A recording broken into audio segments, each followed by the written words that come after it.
Hello YouTube, and Bella here, and as it is Pottermore House Celebration Week, I thought that I would do a hashtag Slytherin Pride video because there's not enough support for Silver and Green House, as everybody knows. Okay, I will show you some of the stuff that I've got. Most of it is kind of like a recap, but I just like it. First of all, I would like to point out our lovely house crest. It is beautiful. It features the colours silver and green and black and red for the snake's eye. I love the new crest. I think it's awesome. Kind of sums our house up pretty much. It's terrifying yet awe-inspiring. In short, we've got Bellatrix, the Stranger's Wand, at the back there because she's an awesome witch, and in Slytherin, women can be awesome witches too. We've got a lovely Slytherin Quidditch crest here. Here's a lovely snake that I drew myself. The Pottermore Slytherin crest is awesome. It features our lovely snake. I've done this one as a Scottish adder.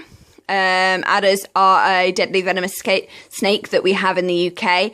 Quite a lot of them live in Bracken up in Scotland, but they can be found in England and Wales and Northern Ireland too, and in the Republic of Ireland respectively.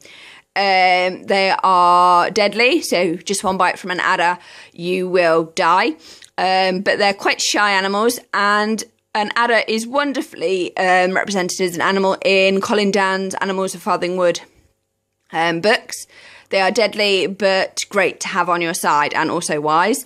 I love the fact that on the Pottermore house crest you have the element. The Slytherin element is water, because the sea can be described as green, but sometimes the sea is blue. And I've done the banner that goes all around in our colours, which are silver and green.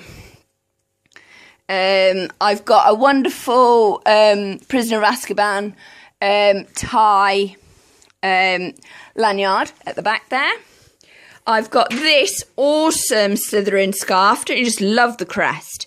And hashtag Slytherin Pride is the hashtag. I've got another giant crest here, which has this lovely greenish tinge to the metallicness when you compare them together. So I'm going to put that one on top, just so you know. I've got a wax and seal Slytherin kit, which I've not actually opened, but there's a little crest there. Here is a A4 size Slytherin crest that I did, and I entered that on Pottermore. If you want to find me on Pottermore, I'm Chaser Sky 39, and my house is obviously Slytherin. I've done the sea in the background, various colours. I was experimenting with green because the sea is green, but looking back I probably should have done it blue. But hey ho, I'm not going to criticise that. I've done my lovely Slytherin Pride thing there, and YouTube channel, and @Bella, and our new symbol, silver and green, which is just awesome.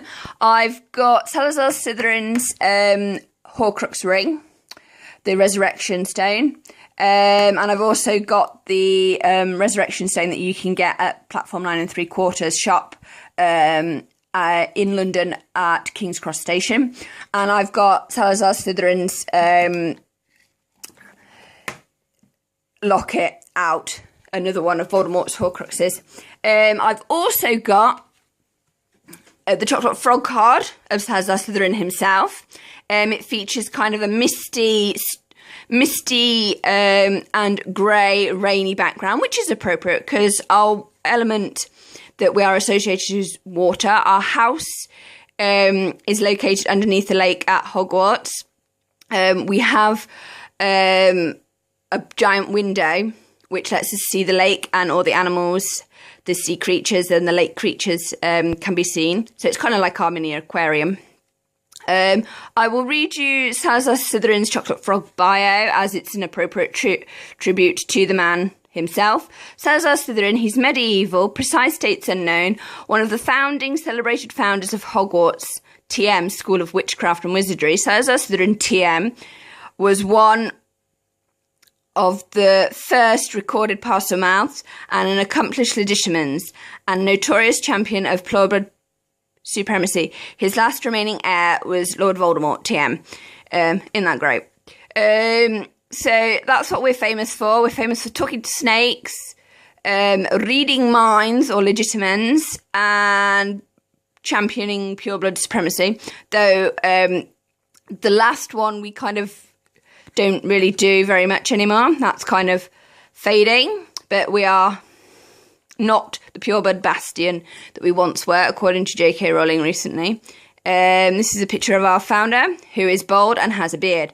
Personally, I think that Lord Voldemort's baldness was probably hereditary, because baldness is hereditary rather than Horcrux damage. Because, let's face it, when your ancestor hasn't got any hair, there's a great chance that you probably are going to go bald as well. So, yeah, that's basically it. Our defining characteristics are determination, ambition, and we kind of have a tendency to break rules, but usually for right reasons. There are lots of green things in nature. Trees are green, the sea is green, lizards are green, snakes are green. Snakes are also wise. They're also emblems of death and rebirth. We also kind of have this attitude of destroying to rebuild that I think Slytherins kind of go with. We're kind of happy that sometimes things need to be broken down to be rebuilt, which is important. Our things that are green are like crystals, like gems and emeralds and jade. Excuse me. We are associated with trees, lawn, flowers, plants and herbs, snakes, lizards. Monsters are green. Envy can be green with envy.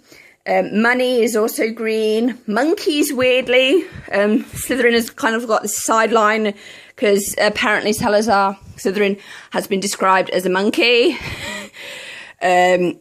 In Chamber of Secrets, so we've kind of got that as well. The sea, water, lakes, rivers, flowing streams, ponds, pools, any kind of water. So we're pretty adaptable, I'd say, as a house, which is kind of really weird when you consider how we're represented in the books.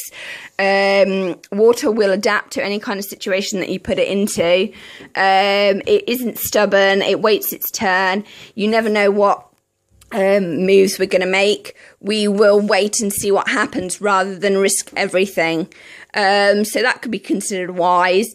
We are an awesome house, not to be underestimated, and our reputation speaks for itself. We don't mind if people are afraid of us because we know who we are and you never know when we're going to strike. So we are pretty much snakes. And once you are a Slytherin, other Slytherins have got your back. There is one crime that I think every Slytherin kind of sort of follows is we don't tend to kill our own kind. The only people that do, that have broken that particular rule, are Tom Riddle. But then again, he's descended from our founder, so that's kind of okay, weirdly enough. And Jane Umbridge, for some strange reason, she is the most hated Slytherin of them all. I kind of think that it's because she was a bureaucrat. And within Slytherin, we do not consider bureaucracy to be a career that we should perhaps go into because, yes, the devil is in the details, but we are more pragmatic than that. And she wasn't really pragmatic. In fact, she was pretty blunt as an instrument. But Lord Voldemort was okay with her being part of his new ministry establishment, but I don't think Jane Umbridge would ever have the guts to become a full-blown Death Eater, which kind of indicates how cowardly she is. Actually, I would say that she's probably one of the most cowardly characters within the Harry Potter universe. She's slightly higher than Peter Pettigrew. Cough, cough. What a terrible Gryffindor he is. Moving swiftly on from the most hated Slytherin has got to be Jane Umbridge. I'm so pleased that Gilderoy Lockhart is actually a Ravenclaw and not in our house. We do get a lot of flack from people, particularly people who have only seen the movie and say, oh, you're the evil house. I would like to say that Slytherin is not evil. We are merely misunderstood. We are wise. We take our time. We don't rush decisions. And if we do something wrong, it usually has a very good reason behind it. We are a house of tradition. We are a house of resourcefulness. If We will use every part of our magical knowledge and our resources to get what we want. We hold nothing back.